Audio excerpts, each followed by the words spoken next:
إن الحمد لله نحمده ونستعينه ونستغفره ونعوذ بالله من شرور أنفسنا ومن سيئات أعمالنا من يهده الله فلا مضل له ومن يضلله فلا هادي له وأشهد أن لا إله إلا الله وحده لا شريك له وأشهد أن محمدًا عبده ورسوله أما بعد فإن خير الحديث كتاب الله وخير الهدي هدي محمد صلى الله عليه وسلم وشر الأمور محدثاتها وكل محدثة بدعة وكل بدعة ضلالة وكل ضلالة في النار فأعوذ بالله السميع العليم من الشيطان الرجيم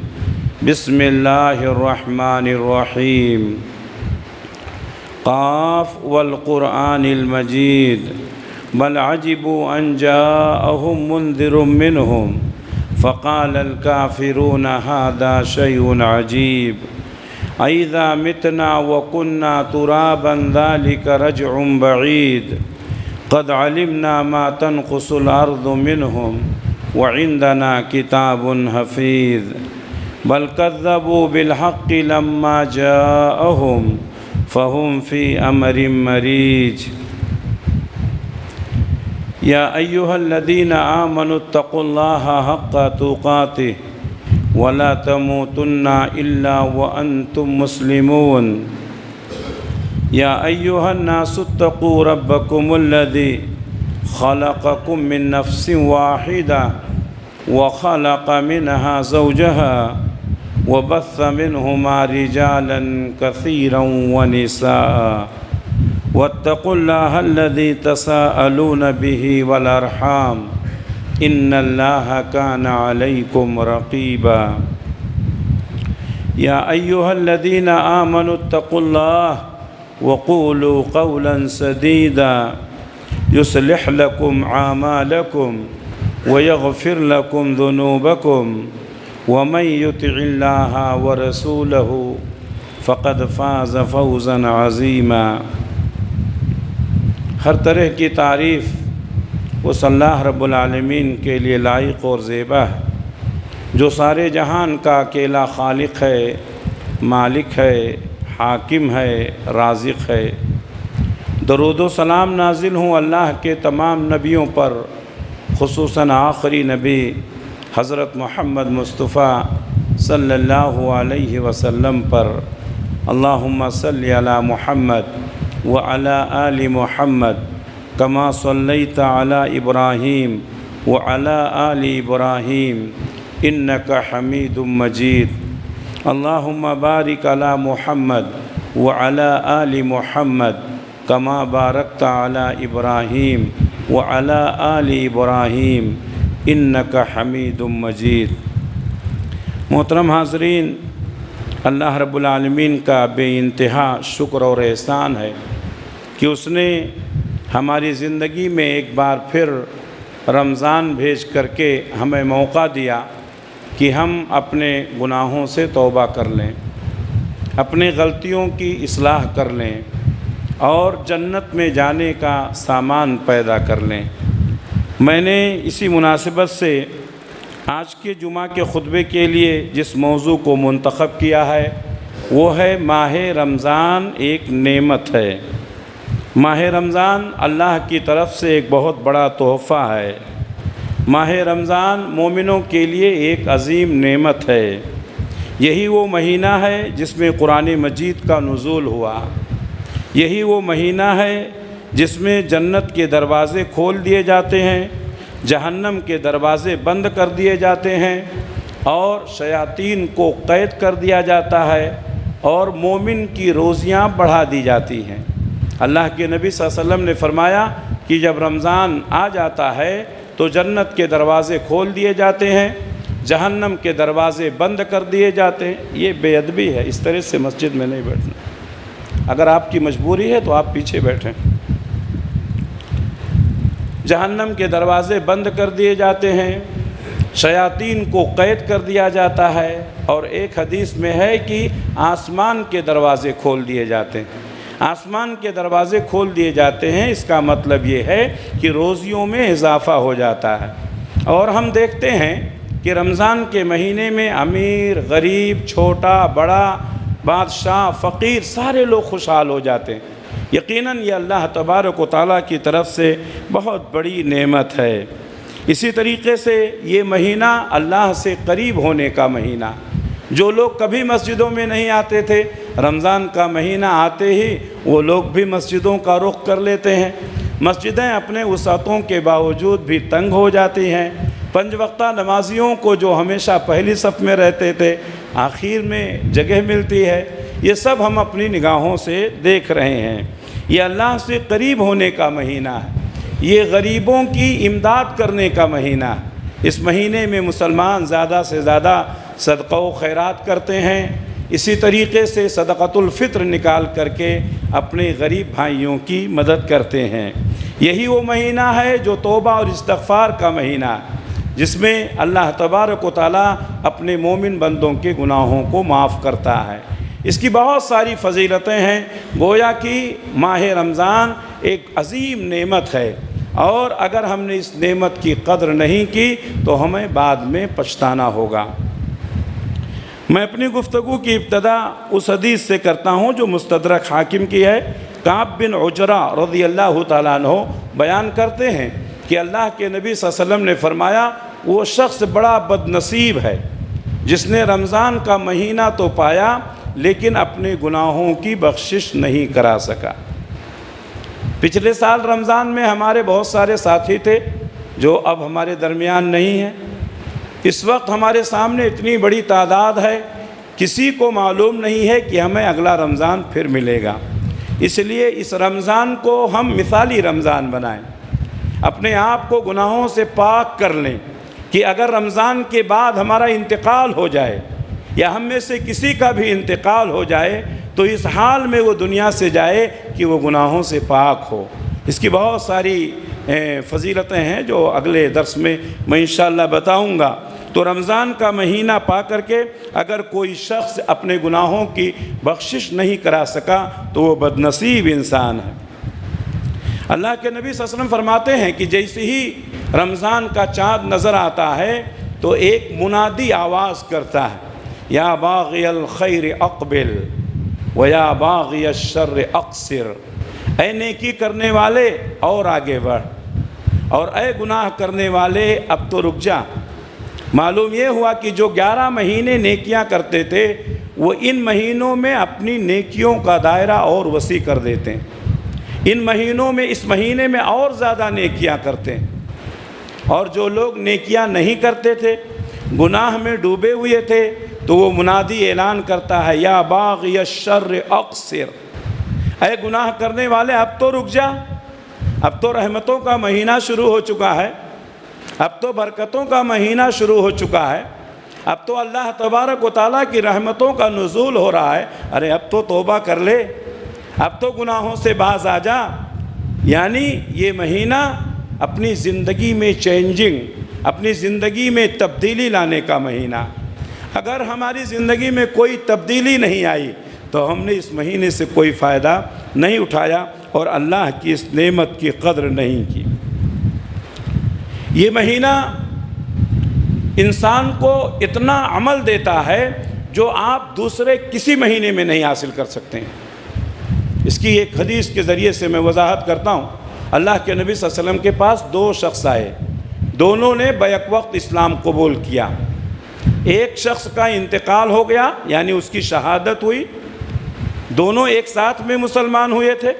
ایک شخص کا شہادت میں انتقال ہو گیا، شہادت ملی اس کو۔ دوسرا ساتھی 1 سال کے بعد مرا، فطری موت سے مرا۔ ایک صحابی نے خواب میں دیکھا کہ 1 سال بعد میں مرنے والا یہ پہلے جنت میں گیا ہے، اور وہ جو شہید ہوا تھا وہ بعد میں جنت میں گیا ہے۔ سمجھ میں بات نہیں آ رہی ہے؟ حقیقت بھی یہی ہے کہ شہید تو بہت جلدی جنت میں جاتا ہے، لیکن صحابی نے خواب میں دیکھا کہ بعد میں مرنے والا فطری موت سے مرنے والا 1 سال پہلے شہید ہونے والے سے پہلے جنت میں گیا۔ کہتے ہیں میں نبی کی خدمت میں پہنچا، میں نے اپنا خواب بیان کیا، اللہ کے نبی صلی اللہ علیہ وسلم فرمایا اس میں تعجب کی کیا بات ہے؟ 1 سال جو اس کو اشترا ملا اس میں رمضان تھا، اس نے رمضان کے روزے رکھے، تراویح کا اہتمام کیا، تہجد کا اہتمام کیا، قرآن مجید کی تلاوت کی، صدقہ و خیرات کیا۔ اس لیے رمضان کے مہینے میں زیادہ عبادت کر کے وہ آدمی جو 1 سال پہلے شہید ہوا تھا اس سے پہلے جنت میں نکل گیا۔ بتائیے اب اتنی بڑی فضیلت کسی مہینے میں آپ کو ملے گی؟ لیکن بہت سارے بد نصیب ہیں جو اس مہینے کی قدر نہیں کرتے ہیں، بہت سارے بد نصیب ہیں جو اس نعمت کی قدر نہیں کرتے ہیں۔ ہمیں چاہیے کہ اس مہینے کی قدر کریں۔ اللہ کے نبی صلی اللہ علیہ وسلم نے فرمایا من صام رمضان ایمانا واحتسابا غفر له ما تقدم من ذنبه، جو شخص رمضان کے روزے رکھتا ہے حالت ایمان میں ثواب کی نیت سے تو اس کے پچھلے تمام گناہ معاف ہو جاتے ہیں۔ روزہ یہ گناہوں کی بخشش کا ذریعہ ہے۔ دوسرے دنوں میں جو روزے رکھتے ہیں وہ گناہوں کی بخشش کا وہ ذریعہ نہیں ہو سکتا ہے جو رمضان کے روزوں کا ہے۔ اسی طرح ہم تراویح پڑھتے ہیں، اسی کو تراویح کہتے ہیں، اسی کو قیام اللیل کہتے ہیں، اسی کو تہجد کہتے ہیں، جس کی کل رکعت میکسیمم 11 ہے۔ حضرت عائشہ صدیقہ رضی اللہ تعالیٰ عنہ کہتی ہیں کہ اللہ کے نبی صلی اللہ علیہ وسلم رمضان اور غیر رمضان کبھی بھی 11 رکعت سے زیادہ نہیں پڑھتے تھے۔ تو 8 رکعت تراویح یا تہجد یا قیام اللیل اور 3 رکعت وتر، 8 اور 3 11، یہی 11 رکعت سنت ہے۔ اگر آپ نے اس کا اہتمام کیا، عام دنوں میں لوگ تہجد پڑھتے ہیں، اکیلے میں پڑھتے ہیں، انفرادی پڑھتے ہیں، لیکن رمضان کا مہینہ چونکہ برکتوں کا مہینہ ہے، اللہ کی طرف یہ فین بند کر دو، یہ عظیم نعمت ہے، اس لیے اس کو ہم جماعت کے ساتھ پڑھتے ہیں۔ جماعت کے ساتھ پڑھنے کا فائدہ یہ ہے کہ بہت سارے لوگ جو عام دنوں میں تہجد کا اہتمام نہیں کرتے ہیں رمضان میں تراویح کا اہتمام کر لیتے ہیں۔ آپ سوچتے ہیں 1 گھنٹہ، 1.5 گھنٹہ، پونا گھنٹہ تراویح پڑھنا بہت مشکل کام ہے، ثواب بھی تو ایسے ہی ہے۔ پیارے نبی نے فرمایا من قام رمضان ایمانا واحتسابا غفر له ما تقدم من ذنبه، جو رمضان کے مہینے میں قیام اللیل کرتا ہے اللہ تعالیٰ اس کے پچھلے تمام گناہوں کو معاف کر دیتا ہے۔ تو روزہ گناہوں کو معاف کروا دیتا ہے، اور اسی طریقے سے قیام اللیل بھی۔ اللہ کے نبی صلی اللہ علیہ وسلم نے ایک حدیث میں فرمایا کہ قیامت کے دن روزہ اور قرآن یہ دونوں اللہ کے حضور میں سفارش کریں گے۔ روزہ کہے گا کہ اے اللہ تیرے بندے کو میں نے دن میں کھانے پینے سے محروم رکھا، تیری رضا کے لیے اس نے روزہ رکھا۔ اور قرآن کہے گا کہ اے اللہ میں نے اس کو رات میں بہت کم سونے کا موقع دیا، یہ رات میں تیرے کلام کی تلاوت کرتا تھا۔ چنانچہ اللہ کے نبی صلی اللہ علیہ وسلم فرماتے ہیں دونوں کی سفارش کو اللہ قبول کرے گا، روزے کی سفارش کو بھی اور قرآن کی سفارش کو بھی۔ اس لیے روزہ رکھیں، قرآن کی تلاوت کثرت سے کریں۔ یہ رمضان کا مہینہ، یہ قرآن کا مہینہ، قرآن کا اور رمضان کا بہت گہرا تعلق ہے۔ اللہ کے نبی صلی اللہ علیہ وسلم ہر سال رمضان میں حضرت جبریل کے ساتھ جتنا قرآن نازل ہوا تھا اس کا دور کیا کرتے تھے، اور جس سال آپ صلی اللہ علیہ وسلم کی وفات ہوئی آپ نے حضرت جبریل کے ساتھ 2 قرآن کا دور کیا، یعنی 2 قرآن آپ نے ختم کیا۔ میرے بھائیوں یہ چند دنوں کی محنتیں آپ کو گناہوں سے پاک کر دیں گی۔ دن میں روزہ رکھنا گناہوں سے بخشش کا ذریعہ بن جائے گا، رات میں تہجد کا اہتمام کرنا، تراویح کا اہتمام کرنا آپ کے گناہ کی بخشش کا ذریعہ بن جائے گا، قرآن مجید کی تلاوت کرنا یہ آپ کے لیے سفارش کا ذریعہ بن جائے گا۔ روزہ رکھیں، قرآن مجید کی تلاوت کریں، اور اسی طریقے سے تہجد کا یعنی قیام اللیل کا اہتمام کریں۔ رمضان کے روزے فرض ہیں، اگر اس کی فرضیت کا کوئی انکار کرتا ہے تو وہ کافر ہے۔ اگر کوئی مسلمان یہ کہتا ہے کہ رمضان کے روزے فرض نہیں ہیں تو وہ کافر ہے، اور اگر سستی اور کاہلی کی وجہ سے رمضان کے روزے چھوڑتا ہے تو وہ فاسق اور فاجر ہے، اس کو توبہ کرنی چاہیے۔ کیوں اس لیے کہ اللہ تعالیٰ نے روزے کو فرض کیا۔ اللہ نے فرمایا یا ایھا الذین آمنوا کتب علیکم الصیام کما کتب علی الذین من قبلکم لعلکم تتقون، سورہ بقرہ کی آیت نمبر 183 آیت۔ اے ایمان والو، تمہارے اوپر روزہ فرض کیا گیا ہے جیسا کہ تم سے پہلے کے لوگوں کے اوپر فرض کیا گیا تھا، لعلکم تتقون، تاکہ تم متقی ہو جاؤ۔ روزہ فرض ہے، آپ کو رکھنا ہے، ہر حال میں روزہ رکھنا ہی ہے۔ ہاں کچھ لوگ ہیں جن کو روزے کے لیے رخصت ہے، جو اللہ تبارک و تعالیٰ نے آگے کی آیت میں فرمایا، سورہ بقرہ کی آیت نمبر 185 میں، فَمَنْ شَهِدَ مِنْكُمُ الشَّهْرَ فَلْيَصُمْهُ، جس شخص کو یہ مہینہ ملے یعنی رمضان کا مہینہ تو وہ روزہ رکھے، وَمَنْ كَانَ مَرِيضًا أَوْ عَلَى سَفَرٍ فَعِدَّةٌ مِّنْ أَيَّامٍ أُخَرَ، لیکن اگر کوئی بیمار ہے یا سفر میں ہے تو بعد میں رکھے گا۔ مریض کو اور مسافر کو رخصت ہے، معاف نہیں ہے۔ بہت سارے لوگ چھوٹ گیا تو چھوٹ گیا، ایسا نہیں ہے۔ بیماری کی وجہ سے، سفر کی وجہ سے اگر آپ نے روزہ چھوڑ دیا تو رخصت ہے، معاف نہیں ہے، بعد میں رکھنا پڑے گا۔ اب بیماری دو طرح کی ہوتی ہے، ایک بیماری وہ ہے جو عارضی ہے، جیسے آدمی کو بخار آ گیا یا کوئی بیماری ہو گئی، کچھ روزے نہیں رکھ سکا، بعد میں رکھ لے گا۔ لیکن کچھ بیماریاں ایسی ہیں جو متعدی ہیں، یعنی ہمیشہ کے لیے، جیسے کوئی آدمی کینسر کا مریض ہو گیا یا اس عمر میں پہنچ گیا کہ وہ روزہ نہیں رکھ سکتا، یعنی بہت زیادہ عمر ہو گئی ہے، اب روزہ رکھنے کی طاقت نہیں ہے، تو اللہ تعالیٰ نے ایسے مریضوں کے لیے، ایسے عمر دراز لوگوں کے لیے فرمایا کہ روزانہ ایک مسکین کو کھانا کھلائیں۔ ان کے لیے کھانا کھلانا یہ ضروری ہے، روزہ رکھنے کی ضرورت نہیں ہے۔ اور جو عارضی بیماریاں ہیں، بیماری سے ختم ہونے کے بعد آپ کو روزہ رکھنا ہوگا۔ مسافر روزہ رکھ بھی سکتا ہے اور توڑ بھی سکتا ہے، رکھ لیا تو بہتر ہے۔ اللہ کے نبی صلی اللہ علیہ وسلم ایک بار سفر میں تھے، کچھ صحابہ نے روزہ رکھا، کچھ صحابہ نے چھوڑ دیا، تو اللہ کے نبی صلی اللہ علیہ وسلم نے چھوڑنے والوں کو کچھ نہیں کہا، رکھنے والوں کو بھی کچھ نہیں کہا، تو یہ اختیار ہے اور رکھ لینا بہتر ہے، کیونکہ آج کے سفر آسان ہو گئے ہیں، بعد میں اکیلے روزہ رکھنا مشکل ہوتا ہے، تو اس لیے مسافر روزہ رکھ لے بہتر ہے۔ اسی طریقے سے حاملہ اور مرضیہ، یعنی وہ عورتیں جو حمل سے ہیں، جن کے پیٹ میں بچے ہیں، یا وہ عورتیں جو دودھ پلاتی ہیں، یہ بیماری کے حکم میں آتی ہیں، یہ روزہ توڑ سکتی ہیں، لیکن بعد میں ان کو روزہ رکھنا پڑے گا۔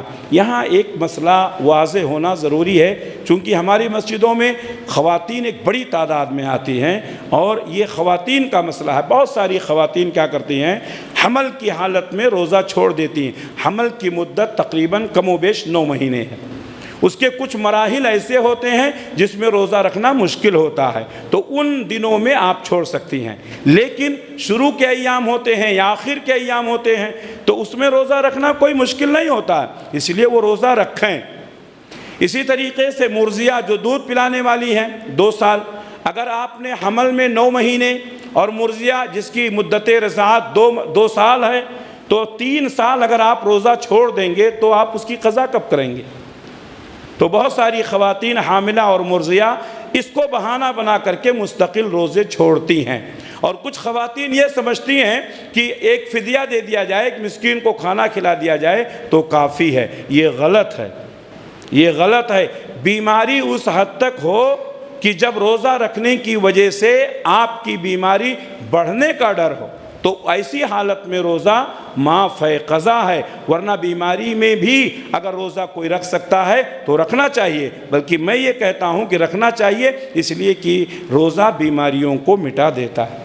بہت سارے لوگ جو شوگر کے مریض ہیں، آپ ان سے پوچھیں، ہاں شوگر کا ایک لیول ہوتا ہے، جب بہت زیادہ ہو جاتا ہے تو رکھنا مشکل ہوتا ہے، لیکن ابتدائی مرحلے میں ہے یا ایک لیول تک ہے تو ایسی حالت میں روزہ رکھنا آپ کو شوگر کو کنٹرول کرنے میں مدد کرتا ہے۔ رمضان کے مہینے میں شوگر کا مسئلہ حل ہو جاتا ہے بہت سارے لوگوں کا۔ اسی طریقے سے میرے بھائیوں، اللہ کے نبی صلی اللہ علیہ وسلم نے 1400 سال پہلے، 1450 سال پہلے روزے کی حکمت بتائی تھی، لعلکم تتقون، تاکہ تم متقی ہو جاؤ۔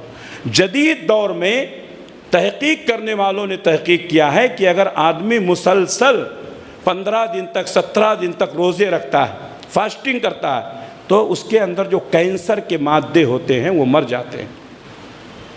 جس طریقے سے ہم اپنے مال کو پاک کرنے کے لیے سال میں 2.5% زکوٰۃ نکالتے ہیں، اسی طرح جسم کا زکوٰۃ نکالا جاتا ہے۔ سال میں 1 مہینہ روزہ رکھنے سے ہمارے جسم کی مطلب اوور ہالنگ ہوتی ہے، ہمارے جسم کے اندر چینجنگ ہوتی ہے، فاسد خون ختم ہو جاتے ہیں، نیا خون بنتا ہے، آدمی کے اندر اس کے جسم میں ریکوری ہوتی ہے۔ اس لیے روزے کے بہت سارے طبی فائدے بھی ہیں، اس لیے روزوں کا اہتمام کرنا چاہیے۔ اگر کوئی شخص طاقت رکھنے کے باوجود بھی روزہ نہیں رکھتا، جیسا کہ ہم دیکھتے ہیں بہت سارے لوگ ہٹے کٹے نوجوان روزہ نہیں رکھتے ہیں، یا اس میں گھر کی خواتین روزہ نہیں رکھتی ہیں، روزہ نہ رکھنے کو لوگوں نے ایک معمولی چیز سمجھ لیا۔ اللہ کے نبی صلی اللہ علیہ وسلم کی ایک حدیث بتاتا ہوں۔ ہمارے نبی صلی اللہ علیہ وسلم فرماتے ہیں کہ 2 فرشتے میرے پاس آئے اور مجھے ایک مقام پر لے گئے، ایک گھاٹی کے پاس لے گئے، کہا کہ چڑھو۔ میں کہا اس پر میں نہیں چڑھ سکتا ہوں، تو ان فرشتوں نے کہا ہم آپ کے لیے اس کو آسان کر دیں گے۔ چنانچہ نبی صلی اللہ علیہ وسلم کو سہارا دیا گیا اور آپ اس پہاڑی کے اوپر، گھاٹی کے اوپر چڑھے۔ آپ نے دیکھا کہ ایک عجیب چیخ و پکار آ رہی ہے، آپ کے کانوں میں لوگوں کے رونے کی، چلانے کی آوازیں آ رہی ہیں، اور آپ نے جو منظر دیکھا وہ بڑا ہیبت ناک تھا۔ آپ نے دیکھا کہ کچھ انسانوں کو الٹا لٹکا دیا گیا۔ جس طریقے سے بکرے کو ذبح کرنے کے بعد اس کی کھال اتارنے کے لیے الٹا لٹکا دیا جاتا ہے اور قصاب اس کی کھال کو کھینچ کر باہر کر دیتا ہے، اسی طریقے سے انسانوں کو الٹا لٹکا دیا گیا ہے۔ ان کے پیر ایڑیوں سے اوپر کر دیے گئے ہیں اور ان کا چہرہ نیچے ہے۔ ان کے جبڑوں کو کاٹ دیا گیا ہے، چیر دیا گیا، خون بہہ رہا ہے، مسلسل بہہ رہا ہے، یہ لوگ چیخ رہے ہیں، چلا رہے ہیں۔ ہمارے نبی نے یہ ہیبت ناک منظر دیکھا، دونوں فرشتوں سے پوچھا یہ کون ہیں جن کو ان کی سخت سزا دی جا رہی ہے، اور کون ہیں جو اتنا چیخ رہے ہیں، چلا رہے ہیں؟ تو فرشتوں نے کہا اے اللہ کے رسول، یہ آپ کی امت کے وہ لوگ ہیں جو استطاعت کے باوجود بھی روزہ نہیں رکھتے تھے، جو طاقت ہونے کے باوجود بھی روزہ نہیں رکھتے تھے۔ جو لوگ روزوں کا اہتمام نہیں کرتے ہیں انہیں سزا سہنے کے لیے تیار رہنا چاہیے۔ میرے بھائیوں، روزوں کا اہتمام کرو، اس کے طبی فائدے بھی ہیں، دینی فائدے بھی ہیں، اور اللہ کے نبی صلی اللہ علیہ وسلم نے روزے دار کے متعلق فرمایا کہ اگر یہ ایمان اور احتساب ثواب کی نیت سے ایمان کی حالت میں روزہ رکھتا ہے تو یہ گناہوں کی بخشش کا ذریعہ بن جاتا ہے۔ روزہ دار اللہ کو کتنا محبوب ہے۔ اللہ کے نبی صلی اللہ علیہ وسلم فرماتے ہیں مسلسل بھوکے رہنے کی وجہ سے انسان کے منہ سے ایک قسم کی بو آنے لگتی ہے جو انتہائی بدبودار ہوتی ہے۔ آپ کسی کے سامنے، منہ کے سامنے کھڑے ہو کر کے بات کریں تو آدمی اپنا منہ پھرا لیتا ہے، کیوں؟ اس کے منہ کی بدبو کی وجہ سے۔ ہماری نگاہ میں یہ بدبو ہے، لیکن پیارے نبی نے فرمایا اللہ کی نگاہ میں روزے دار کے منہ سے جو بدبو نکلتی ہے وہ اللہ کے نزدیک مشک سے بھی زیادہ پسندیدہ ہے۔ یہ ہے روزے دار کی فضیلت۔ اللہ کے نبی صلی اللہ علیہ وسلم نے فرمایا للصائم فرحتان، روزہ رکھنے والوں کے لیے 2 خوشی ہے۔ ایک خوشی تو وہ ہے جب وہ افطار کے وقت بیٹھتا ہے اور دیکھتا ہے کہ اب 5 منٹ اور باقی رہ گیا ہے، افطار کی تیاری میں رہتا ہے، کتنی خوشی ہوتی ہے، مؤذن کہتا ہے اللہ اکبر، یہ افطار شروع کر دیتا ہے، ایک خوشی ہوتی ہے۔ دن بھر بھوکا رہنے کے بعد اللہ تعالیٰ نے کھانے کا اہتمام کیا، نعمتوں کا اہتمام کیا، یہ پہلی خوشی ہے۔ دوسری خوشی جب اللہ تبارک و تعالیٰ انعام دے گا۔ اللہ نے فرمایا الصوم لی وانا اجزی بہ، روزہ میرے لیے ہے، اس کا میں ہی بدلہ دوں گا۔ ہر کام کے لیے اللہ تعالیٰ نے بدلے کی ایک مقدار متعین کی ہے، لیکن روزے کی کوئی مقدار نہیں ہے۔ اللہ جتنا چاہے، جیسا چاہے، جس طرح چاہے دے سکتا ہے۔ میرے بھائیوں، رمضان کا مہینہ یہ بڑی نعمت ہے۔ اللہ کے نبی صلی اللہ علیہ وسلم فرماتے ہیں ہر روز افطار کے وقت اللہ تبارک و تعالیٰ بڑے لوگوں کو، بہت سارے لوگوں کو، ایک بڑی تعداد کو جہنم سے آزاد کرتا ہے۔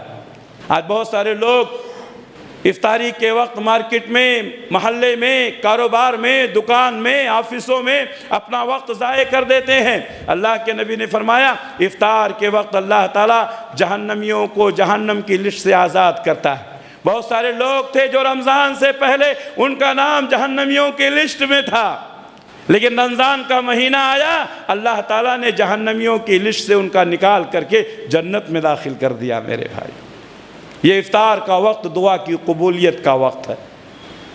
ایسے وقت میں بیٹھ کر کے دعا کا اہتمام کرنا چاہیے۔ ہمارے سامنے بہت سارے مسائل ہیں، آپ کے مسائل الگ ہیں، ہمارے مسائل الگ ہیں۔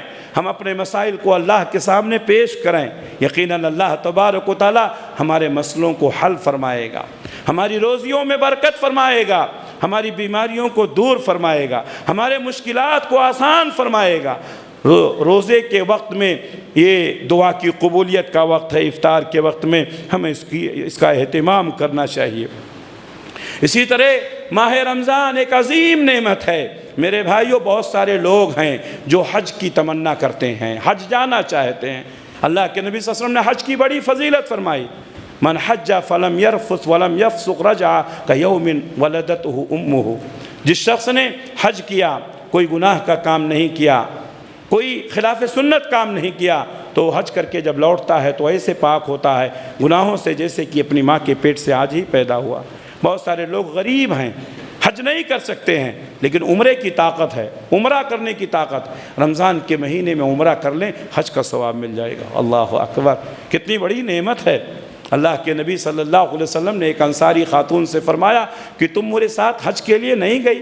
تو کہا اللہ کے رسول میرے پاس اونٹوں کی کمی تھی، ایک اونٹ تھا جو ہمارے شوہر اور ہمارے بیٹے چلے گئے، دوسرا اونٹ تھا جو پانی لینے کے لیے کام آتا تھا، اس لیے میں نہیں جا سکی۔ تو اللہ کے نبی نے فرمایا جب رمضان آئے گا تو رمضان میں عمرہ کر لینا، حج کا ثواب مل جائے گا۔ اللہ اکبر۔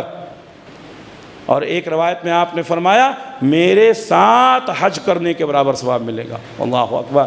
میرے بھائیوں، جن کو اللہ تعالیٰ نے نوازا ہے، رمضان میں عمرہ کرنے کی کوشش کرو۔ رمضان میں عمرہ کرنے سے حج کا ثواب ملتا ہے، بلکہ ہمارے نبی کے ساتھ حج کرنے کا ثواب ملتا ہے۔ اسی طریقے سے میرے بھائیوں، یہ تقوی میں اضافے کا مہینہ ہے۔ بہت سارے لوگ نیک ہیں، لیکن مومن وہی ہے جو اپنی نیکی میں اضافہ کرتا رہتا، مومن وہی ہے جو اپنے گناہوں میں کمی کرتا رہتا۔ یہ بات حقیقت ہے کہ کوئی آدمی گناہوں سے پاک نہیں ہے، لیکن گناہوں میں کمی کرنا، گناہوں سے توبہ کرنا، اور اسی طریقے سے نیکیوں میں اضافہ کرنا، تقوی پیدا کرنا۔ بہت سارے لوگ ہیں جو 5 وقتہ نمازی تھے، لیکن اب کیا کرنا ہے؟ اب آپ کو 5 وقتہ نماز کے ساتھ ساتھ نوافل کا اہتمام کرنا ہے۔ نوافل کے ساتھ ساتھ آپ کو قرآن مجید کی تلاوت کرنی اور بھی کرنا ہے، اور زیادہ نوافل کا اہتمام کرنا ہے۔ آپ جماعت کے وقت نماز میں آتے تھے، جماعت سے پہلے مسجد میں آنا ہے، اور اگر تقوی پیدا ہوگا اذان سے پہلے مسجد میں آئے۔ ہمارے اسلاف کہا کرتے تھے کہ جو لوگ اذان اس وقت سنتے ہیں جب وہ اپنی دکانوں میں ہوتے ہیں، ان کو کوشش کرنی چاہیے کہ اذان اس وقت سنیں جب وہ مسجد میں رہیں۔ ہمارا حال کیا ہے؟ ہم اذان سنتے ہیں تو کہتے ہیں ابھی آدھا گھنٹہ باقی ہے۔ نتیجہ کیا ہوتا ہے؟ کاموں میں مشغول ہو جاتے ہیں اور جماعت چلی جاتی ہے۔ میرے بھائیوں، تقوی میں اضافے کا مہینہ ہے، لعلکم تتقون، تاکہ تم متقی ہو جاؤ، تمہارے تقوی میں اضافہ ہو جائے۔ میرے بھائیوں، جو لوگ نمازوں کا اہتمام کرتے ہیں وہ ارادہ کریں کہ تکبیر اولیٰ کے ساتھ نماز پڑھیں گے۔ یہ رمضان کا مہینہ اپنے آپ کو ایکٹیو کرنے کا مہینہ ہے، یہ رمضان کا مہینہ اپنے آپ کو مستعد کرنے کا مہینہ ہے۔ اللہ کے نبی صلی اللہ علیہ وسلم فرماتے ہیں اگر کوئی شخص 40 دن تک، کتنے دن؟ 40 دن تک تکبیر اولیٰ کے ساتھ نماز پڑھ لیا، کتبت لہو براتان، تو اس کے لیے 2 براتیں لکھ دی جاتی ہیں، براۃ من النار و براۃ من النفاق۔ ایک تو وہ جہنم سے آزاد ہو گیا، دوسرے وہ منافق نہیں ہو سکتا۔ میرے بھائیوں، رمضان کا مہینہ بڑا مبارک مہینہ ہے، یہیں سے عادت ڈال لیں تکبیر اولیٰ کے ساتھ نماز پڑھنے کی۔ تکبیر اولیٰ کے ساتھ نماز پڑھنے کی بات آئی تو ہم اپنی کمزوریوں کا ذکر کر دیتے ہیں۔ بہت سارے لوگ ہمارے پاس فون کرتے ہیں، آپ کے پاس بھی، وہ کب آتے ہیں؟ تراویح کا اہتمام کرتے ہیں۔ تراویح سنت ہے، تراویح نفل ہے، اس کی فضیلت اپنی جگہ پہ ہے، لیکن میرے بھائیوں یہ بات حقیقت ہے کہ مسلمانوں کا ایک بڑا طبقہ عشاء کی نماز جماعت کے ساتھ نہیں پڑھتا ہے، تراویح میں آتا ہے۔ کتنا بڑا گناہ کر رہے ہیں آپ۔ اگر آپ نے تراویح نہیں پڑھا تو آپ نے کوئی گناہ نہیں کیا، یہ اضافی چیز ہے، لیکن آپ نے عشاء کی نماز کو جماعت کے ساتھ نہیں پڑھا تو آپ کتنے گنہگار ہوتے ہیں۔ ہم دیکھتے ہیں مسجدوں میں عشاء کی نماز میں تعداد کم ہوتی ہے اور تراویح میں مسجدوں میں جگہ نہیں رہ جاتی ہے۔ میرے بھائیوں تراویح کا اہتمام کرنا چاہیے۔ اللہ کے نبی نے فرمایا جس نے قیام اللیل کیا اس کے پچھلے گناہ معاف ہو جائیں گے، لیکن آپ فرض نماز چھوڑ کر کے قیام اللیل کریں تو یہ تو ہماری کم عقلی ہے۔ ہمارے ایک ساتھی تھے حج میں ہمارے ساتھ میں تھے، تبلیغی جماعت کے تھے، تہجد کا اہتمام کرتے تھے۔ میں فجر میں جاتا تو وہ سوئے رہتے تھے، آتا تو اس کے بعد اٹھ کر کے بعد میں نماز پڑھتے۔ میں بولا بھائی آپ فجر کی نماز چھوڑ دیتے ہیں؟ بولتے میں تہجد کا اہتمام کروں۔ میں بولا عجیب بیوقوف آدمی ہے، تہجد کے لیے آپ فجر چھوڑ رہے ہیں؟ تہجد تو نفل ہے، آپ پڑھیں گے تو ثواب ملے گا، نہیں پڑھیں گے تو کوئی گناہ نہیں ہے۔ کتنے لوگ ایسے ہیں علم نہ ہونے کی وجہ سے، علم کی کمی کی وجہ سے نفل کے لیے، سنت کے لیے فرض کو ٹھکرا دیتے ہیں۔ میرے بھائیوں اس لیے تراویح کا اہتمام کریں، تہجد کا اہتمام کریں، لیکن اس سے پہلے آپ عشاء کا اہتمام کریں، فجر کا اہتمام کریں، یہ ضروری ہے۔ اسی طریقے سے میرے بھائیوں اللہ تبارک و تعالیٰ نے اس مہینے میں وہ برکتیں رکھی ہیں کہ ہمارے اسلاف 6 مہینہ پہلے سے اس مہینے کے لیے دعا کرتے تھے۔ اب ہم لوگ بھی جب رمضان سے گزر جاتے ہیں تو کہتے ہیں بھائی رمضان گزر گیا۔ اب رمضان گزر گیا تو 6 مہینے دعا کرتے تھے کہ اے اللہ ہم نے جو رمضان میں عبادتیں کی ہیں ان عبادتوں کو قبول فرما لے۔ ہم نے روزہ رکھا، قرآن کی تلاوت کی، تہجد کا اہتمام کیا، صدقہ و خیرات بانٹا، بہت ساری نیکیاں کی، قبول ہوئی ہے کہ نہیں کوئی گارنٹی ہے؟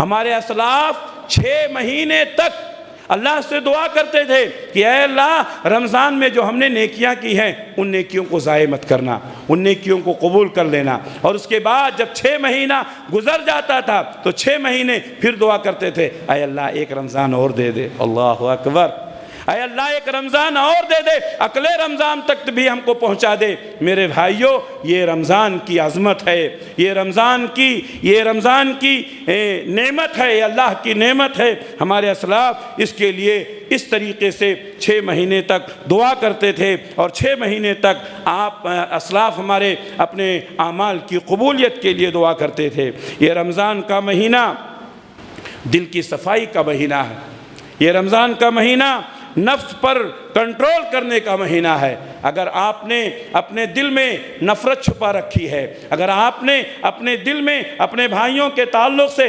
بغاوت چھپا رکھی ہے، اگر آپ کے دل میں فخر ہے، غرور ہے، تکبر ہے، گھمنڈ ہے، تو اس کو پاک کیجئے۔ یہ دل کی صفائی کا مہینہ ہے، یہ اپنے نفس پر کنٹرول کرنے کا مہینہ ہے۔ اگر تم سے کوئی لڑائی جھگڑا کرتا ہے، اللہ کے نبی صلی اللہ علیہ وسلم نے فرمایا اس سے کہو کہ میں روزے سے ہوں۔ یہ نفس پر کنٹرول کرنے کا مہینہ ہے۔ کاروبار میں جھوٹ مت بولو، کسی سے دغابازی مت کرو، بے وفائی مت کرو۔ اللہ کے نبی نے فرمایا من لم یدع قول الزور والعمل به فلیس للہ حاجۃ ان یدع طعامہ وشرابہ۔ جو شخص جھوٹ بولنا نہ چھوڑے، جو شخص جھوٹی بات کرنا نہ چھوڑے، تو اس کو کوئی ضروری نہیں ہے کہ وہ بھوکا پیاسا رہے۔ معلوم یہ ہوا کہ بھوکا پیاسا رہنا ہے، آپ کو ثواب نہیں ملے گا۔ رمضان کے مہینے میں جھوٹ بولنا، رمضان کے مہینے میں لوگوں کو دھوکہ دینا، نفس پر کنٹرول کیجئے، اپنے ماتحتین کے اوپر رحم کیجئے۔ آپ کسی کمپنی کے، کسی کارخانے کے، کسی آفس کے ذمہ دار ہوں گے، آپ کے ماتحتین ہوں گے، ان کے ساتھ رحم و کرم کا معاملہ کیجئے۔ رمضان کے مہینے میں ان کا تعاون کیجئے۔ رمضان کا مہینہ یہ آخرت کی تیاری کا مہینہ ہے۔ یہ آخرت کو سنوارنے کا مہینہ ہے، یہ دنیا سے بے رغبتی کا مہینہ ہے، اسی لیے اللہ کے نبی صلی اللہ علیہ وسلم اس مہینے میں اعتکاف کیا کرتے تھے۔ گویا یہ کہ رمضان ایک عظیم نعمت ہے۔ میرے بھائیوں، اللہ تعالیٰ نے پھر ہماری زندگی میں ایک رمضان بھیجا ہے۔ آج دوسرا رمضان ہے، ابھی 27 رمضان باقی ہے، 28 رمضان باقی ہے، اللہ کو معلوم ہے۔ میرے بھائیوں، اس رمضان کو مثالی رمضان بنا لو، اس رمضان کو یادگار رمضان بنا لو۔ پتہ نہیں رمضان کے بعد پھر زندگی ملتی ہے کہ نہیں۔ جب ہم رمضان سے باہر نکلیں تو بالکل گناہوں سے پاک ہو کر کے نکلیں۔ اللہ سے دعا ہے کہ اللہ رب العالمین ہماری عبادتوں کو قبول فرمائے، اللہ تبارک و تعالی ہمارے گناہوں کو معاف فرمائے، اللہ تعالی ہمیں اپنے نفس کی اصلاح کرنے کی توفیق عنایت فرمائے، اللہ ہمارے دلوں کو صاف فرمائے، دنیا میں ہوتے ہوئے آخرت کی تیاری کرنے کی اللہ ہم سب کو توفیق عنایت فرمائے۔ اقول قولی ھذا واستغفر اللہ لی ولکم ولسائر المؤمنین من کل ذنب فاستغفروہ انہ هو الغفور الرحیم۔